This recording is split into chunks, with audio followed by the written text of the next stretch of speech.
Ở trên tay của tôi đang là con Mac Mini M4. Anh em nhìn thấy nó hơi chầy chầy đúng không? Bởi vì tôi dùng nó cũng lâu phết rồi ấy. Kể từ khi mà tôi làm cái video review con Mac Mini M4 cách đây mấy tháng, cho đến thời điểm hiện tại nha, thì Mac Mini M4 vẫn là chiếc mini PC quốc dân đáng mua nhất mà tất cả các bạn nên sở hữu. Đặc biệt là đối với những anh em nào mà làm về media, làm về thiết kế đồ họa, làm những cái công việc liên quan đến truyền thông đa phương tiện, hoặc đơn giản là các bạn làm công việc văn phòng, thì con Mac Mini M4 này rất ngon. Nhất là khi giá của nó bây giờ đang cực kỳ rẻ. Tuy nhiên đây sẽ không phải là một cái video chúng ta review lại con Mac Mini M4 này, mà là video chúng ta sẽ cùng nhau nói về những cái món phụ kiện để khiến cho con Mac Mini M4 này càng trở nên đáng mua hơn, cũng như là cái việc mà sử dụng hàng ngày của các bạn trở nên tiện lợi hơn. Và phụ kiện mà tôi đang muốn nói đến ở đây, đấy chính là hai cái dock đến từ thương hiệu Minisopuru. Hai phiên bản mà tôi đang có ở đây là một phiên bản có mã là Mini 4 Pro và một phiên bản có mã là Mini 218B Pro. Cái phiên bản đứng này nhá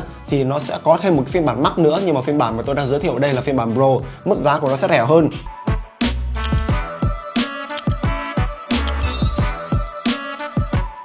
Còn giá bán cụ thể của cả hai mẫu dock như thế này ấy, nó chỉ loanh quanh tầm khoảng là hơn 1 triệu mà thôi, và các bạn hoàn toàn có thể mua trực tiếp ở website của Minisopuru, ngay cái đường link mà tôi để dưới mô tả của video này. Và hai mẫu dock mà tôi đang cầm trên tay đây thì các bạn có thể thấy luôn là nó sẽ đi theo hai trường phái khác nhau để cho các bạn có thể sử dụng cùng với cả con Mac Mini này.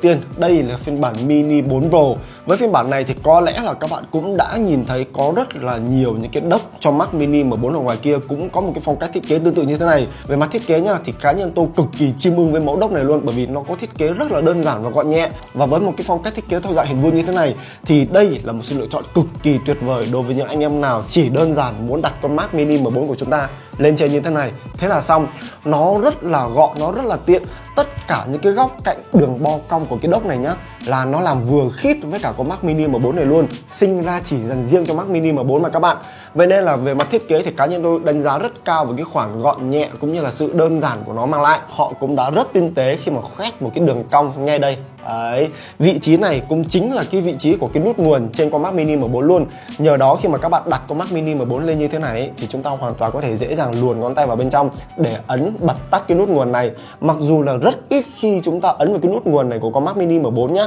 bởi vì thường thì chúng ta chỉ sleep thôi chứ chúng ta không shut down giống như là trên máy tính Windows. Nhưng đây cũng là một cái yếu tố rất là tinh tế giúp cho việc chúng ta sử dụng Mac Mini M4 ấy nó sẽ tiện lợi hơn rất là nhiều, đỡ mất công phải nhấc con Mac Mini M4 lên. Anh em chỉ cần luồn ngón tay vào, ấn vào, thế là xong, quá tiện. Còn về mặt chất liệu nha, thì toàn bộ cái phần dock này đều được làm từ kim loại hết. Đây, anh em nghe tiếng tôi gõ này, toàn bộ đều được làm từ nhôm hết, và nó được thiết kế một cách nguyên khối, nguyên phần trên này luôn. Toàn bộ cái phần trên này được làm nguyên khối này, chỉ có phần dưới thì nó là cái mặt đế ốp vào bên trong thôi. Nguyên phần dưới này các bạn nhìn đi, chúng ta sẽ có đầy đủ tất cả những cái ron cao su để giúp cho khi mà các bạn đặt ở trên mặt bàn ấy, nó sẽ bám chắc vào mặt bàn hơn, hạn chế cái tình trạng bị xê dịch di chuyển trong quá trình mà các bạn sử dụng. Nhưng mà tất cả mọi thứ từ đường nét này thì nó làm rất là chỉnh chu, gần như là không có khe hở hay là những cái tiếng ọp ẹp trong quá trình mà tôi sử dụng. Bây giờ chúng ta sẽ cùng nhau nói về cái khả năng mở rộng các cổng kết nối ở trên cái dock này. Thì phía mặt trước của dock ấy thì chúng ta sẽ có hai cổng USB 2.0, và cả hai cổng USB này thì họ cũng đánh dấu luôn là cổng USB dành cho chuột và bàn phím. Bên cạnh đó thì chúng ta cũng sẽ có luôn cả hai khe cắm thẻ nhớ với hai định dạng tiêu chuẩn mà rất nhiều anh em chúng ta ở đây sử dụng, từ micro SD này cho đến cả SD, tất cả đều có luôn, rất tiện, chỉ cần cắm vào là copy file được luôn. Tuy nhiên các bạn cần phải lưu ý là cái tốc độ truyền tải của các hai khe thẻ nhớ này ấy, nó sẽ chỉ dừng ở mức là UHS-1 mà thôi, chứ nó sẽ không phải là cái tiêu chuẩn UHS-2 cao cấp nhất. Do đó phần nào đấy thì cái tốc độ truyền tải dữ liệu của nó sẽ chỉ dừng ở mức là từ 100 cho đến 150 megabit trên giây mà thôi. Tức có nghĩa là ví dụ như các bạn muốn edit trực tiếp ở trên thẻ nhớ với những cái tốc độ cao hơn ấy, thì cái khe cắm thẻ nhớ này khó có thể đáp ứng được. Chuyển sang phần mặt sau thì chúng ta sẽ có thêm một cổng USB-A 2.0, thêm một jack cắm tai nghe 3.5, thêm một cổng HDMI hỗ trợ xuất hình ảnh tối đa là 4K 60 Hz, và cuối cùng là một cổng C để cho các bạn có thể kết nối cùng với cả con Mac Mini M4 này để có thể sử dụng với cả cái dock. Chưa dừng lại ở đó nha, lật xuống mặt dưới của cái dock này thì chúng ta sẽ có thêm một cái khu vực để cho các bạn có thể gắn thêm một cái SSD vào trong này. Nhờ đó thì các bạn hoàn toàn có thể dễ dàng mở rộng thêm bộ nhớ cho con Mac Mini M4, vốn nó khá là giới hạn, chỉ loanh quanh từ khoảng 256GB cho phiên bản thấp nhất, và cái tiêu chuẩn SSD của nó thì cực kỳ rộng luôn nha. Cụ thể thì tôi sẽ để ngay trên màn hình cho các bạn xem. Như vậy về mặt tổng quan thì cái dock này nó cũng đã hỗ trợ và mở rộng cho chúng ta thêm rất là nhiều những cái cổng kết nối khác nhau, đặc biệt là nó có hỗ trợ đến tận là 3 cổng USB-A để cho các bạn có thể hỗ trợ những cái thiết bị ngoại vi, ví dụ như là chuột hay là bàn bàn phím. Vốn những cái thiết bị này vẫn còn đang sử dụng cổng USB-A chứ chưa chuyển hẳn sang cổng USB-C. Ví dụ như nếu như mà các bạn muốn edit video trực tiếp với những cái SSD bên ngoài tốc độ cao hơn ấy, thì các bạn nên cắm trực tiếp vào cổng Thunderbolt 4 được hỗ trợ ở trên con Mac mini này. Còn nếu như mà các bạn muốn sử dụng những cái thiết bị ngoại vi thì lúc đó chúng ta hãy cắm vào những cái cổng USB-A, vốn cái tốc độ của nó chỉ là USB-A 2.0 mà thôi, nó sẽ hơi chậm một tí. Còn nếu như mà các bạn sử dụng SSD đi cùng với cả cái dock này thì tốc độ của nó cũng sẽ hơi bị giới hạn một tí, chỉ dừng ở mức là 10 gigabit trên giây mà thôi. Do đó các bạn lưu ý là cái SSD này sẽ chỉ mang tính chất là lưu trữ mà thôi, chứ còn nếu như mà các bạn muốn edit trực tiếp ấy, thì chúng ta vẫn nên sử dụng thông qua những cổng USB-C tốc độ cao ở ngay trên con Mac mini M4 này thì dùng nó sẽ ok hơn. Tất nhiên là hãng cũng rất là tâm lý khi mà họ cũng sẽ cho chúng ta luôn cả một cái dây USB-C Type-C ngắn như thế này để các bạn có thể kết nối dock cùng với cả con Mac mini M4 này luôn mà các bạn không cần phải mua thêm.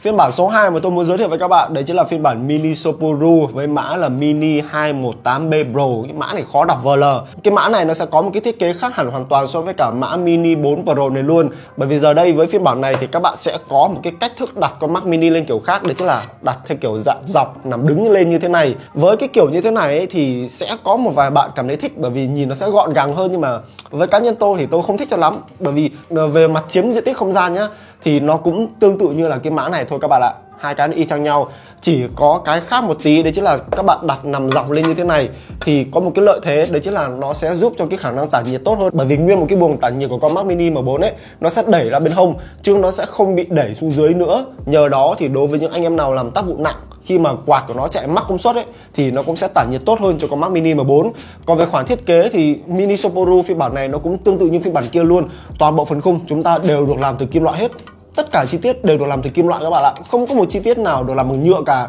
Nhờ đó thì cảm giác cầm trên tay nó cao cấp và chắc chắn lắm. Tất nhiên là những cái điểm tinh tế khác của phiên bản này cũng được Mini Saporu cực kỳ chăm chút nha. Ví dụ như là nguyên phần khu vực bên trong để cho các bạn đặt con Mac mini nhá thì đều được lót cao su hết. Nhờ đó khi mà các bạn đặt con Mac mini M4 này vào thì nó cũng sẽ đỡ xảy ra cái tình trạng bị chảy xước cho con Mac mini M4, bảo vệ máy nó tốt hơn cũng như là tăng cái độ bám dính, nó không bị xê dịch đi trong quá trình mà các bạn sử dụng. Phía đằng dưới này thì tất nhiên là chúng ta cũng sẽ có đầy đủ tất cả những cái mút cao su để hạn chế trơn trượt trong quá trình mà các bạn sử dụng rồi nhá. Rồi còn xung quanh với những cái cổng kết nối thì đây, điểm cộng đấy chính là họ đi kèm sẵn cho chúng ta một cái sợi dây nối liền với cả cái dock này luôn. Đó, tức là chúng ta sẽ không cần phải nhớ mang theo cái sợi dây rời này nữa. Và điểm cộng số 2 nữa, đấy chính là với phiên bản này ấy, thì chúng ta cũng sẽ có thêm một cái cổng USB-C ngay phía đằng trước này. Bên cạnh cái việc là chúng ta vẫn sẽ có hai cổng USB-A 2.0 và phía trước này chúng ta sẽ có thêm một cái cổng USB-A 4.0 nữa với tốc độ đọc tối đa là 10 gigabit. Vậy thì về mặt cơ bản thì chúng ta sẽ có hai cổng kết nối tốc độ cao, đấy chính là một cổng C và một cổng USB-A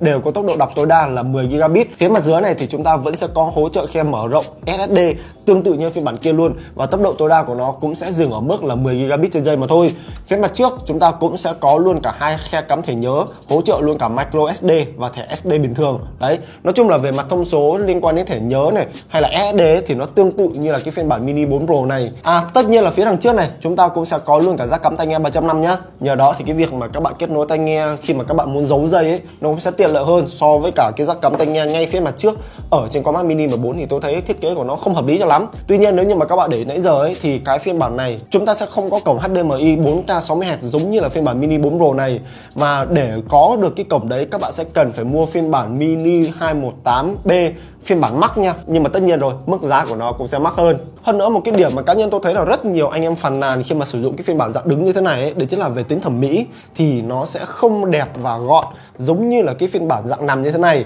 Lý do là bởi vì khi mà các bạn dựng con Mac mini M4 lên, các bạn đặt vào trong này đúng không, thì rõ ràng cái logo nó sẽ bị nằm ngược chứ nó sẽ không nằm xuôi giống như là ý chúng ta mong muốn, và chúng ta cũng không có một cái cách nào để có thể đặt cho logo nó nằm xuôi như thế này đâu các bạn ạ. Bởi vì khi mà các bạn đặt như thế này nhá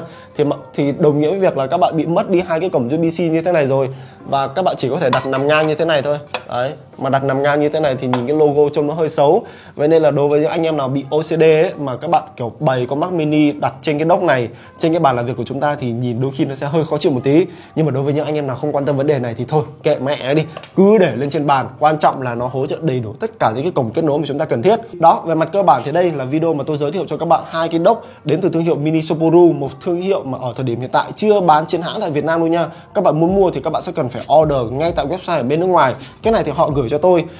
Vậy nên là tôi cũng không biết là khi mà các bạn mua thì thời gian nó sẽ mất bao lâu, cũng như là thuế má các thứ như thế nào, bởi vì tôi nhận hai cái này cũng chẳng mất đồng nào cả các bạn ạ. Nhưng mà về mặt cơ bản thì cá nhân tôi nghĩ nếu như mà các bạn đang sở hữu một con Mac Mini M4 hoặc là phiên bản Mac Mini M4 Pro ấy, thì hai cái dock này gần như là cái món phụ kiện mà các bạn nên mua ngay sau khi mà các bạn sở hữu Mac Mini M4. Bởi vì nhờ vào việc mà các bạn có hai cái dock này thì cái việc mà chúng ta sử dụng con Mac Mini M4 nó tiện lợi hơn rất là nhiều. Không chỉ dừng ở cái câu chuyện là nó giúp cho chúng ta mở rộng thêm những cái khe cắm thẻ nhớ, những cái cổng USB-A để có thể kết nối với cả thiết bị ngoại vi, hay là những cái cổng HDMI, hay là những cái cổng USB-C đâu nhá. Không chỉ dừng ở việc là nó mở rộng các cổng kết nối đâu, mà nó còn giúp cho cái việc khi mà các bạn sử dụng con Mac Mini M4 này đặt ở trên bàn làm việc thì nó cũng vừa đẹp hơn, vừa tăng tính thẩm mỹ hơn, mà việc sử dụng nó cũng tiện lợi hơn rất là nhiều. Nhất là khi có Mac Mini M4, tôi chả hiểu sao Apple đã đặt cái nút nguồn phía dưới này, thì với hai cái dock này nó sẽ giải quyết gần như tất cả những cái nhược điểm của con Mac Mini M4 và khiến đây trở thành một cái mini PC đáng mua hơn rất là nhiều. Vậy thì còn ý kiến của các bạn thì sao? Với mức giá rơi tầm khoảng là từ 1,5 triệu